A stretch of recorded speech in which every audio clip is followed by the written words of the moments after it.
Bonjour et bienvenue sur le plateau d'Actu Environnement sur le salon Pollutech. Je suis en compagnie d'Inès Taoufik. Bonjour. Bonjour. Vous êtes chargée de mission expertise pour France Hydrogène. Et vous venez évidemment nous parler de cette filière hydrogène qui est en train de grossir, de grandir à toute allure. France Hydrogène d'abord, est-ce que vous pouvez nous présenter votre association ? C'est quel type d'entreprise qui adhère à votre association ? Ça concerne quel type de métier ? Alors merci Félix. En quelques mots, donc France Hydrogène, c'est donc l'association qui représente les entreprises, les acteurs finalement de la filière hydrogène. Donc on est aujourd'hui à 460 membres de cette association et en termes de profil finalement d'adhérents, on est sur des acteurs institutionnels qui sont très engagés dans le développement de la filière, des industriels et en ce qui nous concerne aujourd'hui aussi des organismes de formation, des organismes de recherche aussi. Donc on essaie d'avoir un panel finalement d'acteurs le plus large possible pour pouvoir travailler sur le développement de cette filière.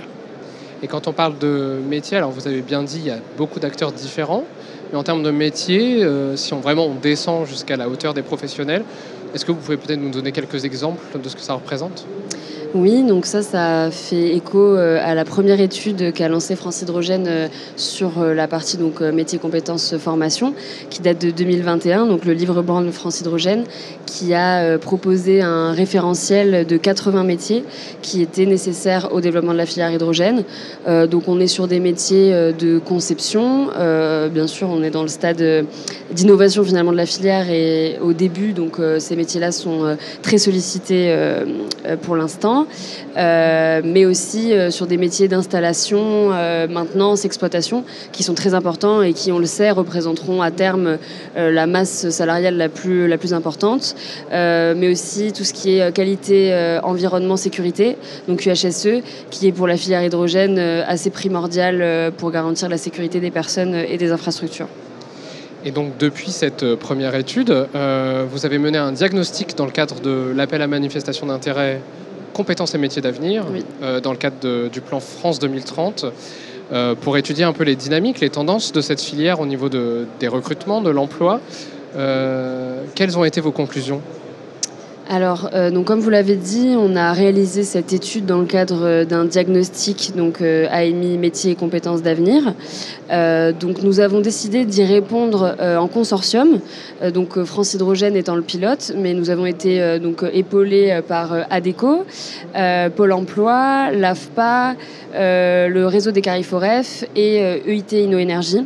Donc on a vraiment essayé d'être le plus complémentaire possible dans notre approche et dans la réponse qu'on pouvait apporter. Et donc ce diagnostic avait pour objectif 3 grandes thématiques. Donc dans un premier temps, continuer à identifier les compétences spécifiques de la filière hydrogène. Parce que dans les 80 métiers qu'on a évoqués juste avant, sont des métiers qui sont finalement très transverses et qui vont être nécessaires pour les autres filières industrielles, notamment les filières en développement actuellement dans l'énergie, que ce soit le nucléaire ou la batterie. Donc l'idée, c'est de pouvoir identifier les compétences très spécifiques qui existent pour l'hydrogène. Ce sont des compétences notamment en sécurité, on en a parlé, sur les systèmes hydrogènes qui sont assez spécifiques, mais aussi des nouveaux usages. On peut parler de la mobilité par exemple, qui nécessite d'être adaptée. Sur les matériaux et les hautes pressions notamment. Donc l'idée c'était de pouvoir aller un petit peu plus loin sur l'identification de ces compétences, de travailler sur les métiers en tension aussi, parce qu'on a estimé que sur les 80 métiers, on avait plus de 80% de ces métiers qui étaient en tension. Donc je l'ai dit, ce sont des métiers qui sont transverses à la filière industrielle et on sait que l'industrie a de la peine finalement à valoriser ces métiers et à montrer qu'il y a eu des évolutions aussi depuis un certain nombre d'années. Donc travailler sur l'attractivité, c'est aussi très important. Travailler sur les secteurs aussi, les passerelles qui peuvent exister entre les différents secteurs d'activité. C'était l'un des objectifs de ce deuxième lot. Et puis finalement, on a travaillé sur les formations, essayer d'identifier et de diagnostiquer l'état de l'offre de formation actuelle. Donc c'était assez intéressant. On a pu recenser 216 offres de formation sur le territoire national, ce qui n'est pas du tout exhaustif parce que c'est très complexe d'arriver à avoir une vision très exhaustive sur l'offre de formation. Mais l'idée, c'est qu'on puisse la mettre à jour et surtout identifier les trous dans la raquette, parce que c'est vrai que pour l'instant, donc on a pas mal de formations qui sont données dans le cadre des entreprises elles-mêmes qui prennent en charge la montée en compétences de leurs collaborateurs. On a aussi pas mal de masters finalement qui adaptent des formations globales de l'énergie avec des colorations hydrogène. Mais typiquement, tout ce qui concerne les niveaux BTS, Bac Pro, Bac technologique, qui, comme on l'a dit, vont représenter les techniciens notamment qui vont être en grand nombre, ne sont pas encore adaptés. Donc il y a encore beaucoup de travail à faire sur ce champ-là. Et on parlait aussi de développement de cette filière. Il y a notamment l'année prochaine la promesse d'un grand appel d'offres dédié à l'hydrogène. Donc, il y a beaucoup de subventions publiques, beaucoup de développement, beaucoup de projets. Où en est la tendance en termes de recrutement? Est-ce que la croissance en termes de recrutement est en cohérence avec cette évolution? Alors, je dirais que oui. Tous les ans, on essaye de justement avoir des chiffres sur le nombre d'emplois qui sont créés dans la filière. Donc l'année dernière, on était à 8000 emplois créés dans la filière hydrogène. Cette année, les chiffres vont être remis à jour, notamment on pourra les sortir lors du salon Evolution à Paris en février, 1er février. Et on voit quand même qu'il y a une belle dynamique parce qu'on arrive à plus 77% d'offres d'emploi qui sont publiées. Notamment, on a eu ces chiffres grâce à l'analyse d'Adecco Analytics qui a la capacité d'aller voir dans les offres d'emploi.